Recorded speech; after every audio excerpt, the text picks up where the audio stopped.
Strengthening Faith 78. I read a news article a while ago, which I wanted to briefly discuss.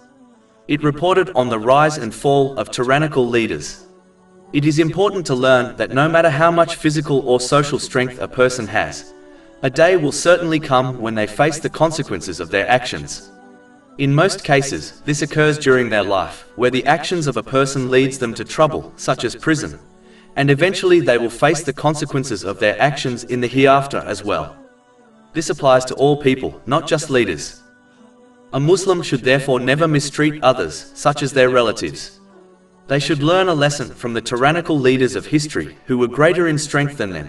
Yet a day certainly came when their strength did not benefit them, and they faced the consequences of their evil deeds. Social influence and strength are fickle things, as they quickly pass from person to person, thereby never remaining with anyone for long. Therefore, a Muslim who possesses such strength should use it in a way which is pleasing to Allah, the Exalted, by benefiting themselves and others. But if they abuse their authority and influence, then they will eventually face a punishment which no one can protect them from. In addition, it is important not to abuse one's authority, as it may cause them to be hurled into hell on Judgment Day. Every oppressor will have to give their righteous deeds to their victims, and if necessary take the sins of their victims, until justice is established. This will cause many oppressors to be thrown into hell. This has been confirmed in a narration found in Sahih Muslim, number 6579. To conclude, a Muslim should never forget to hold themselves accountable for their deeds.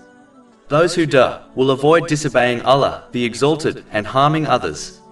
But those who do not judge themselves will continue disobeying Allah, the Exalted, and harming others heedlessly, not knowing that in actual fact they are only harming themselves. But when they realize this fact, it will be too late for them to escape punishment.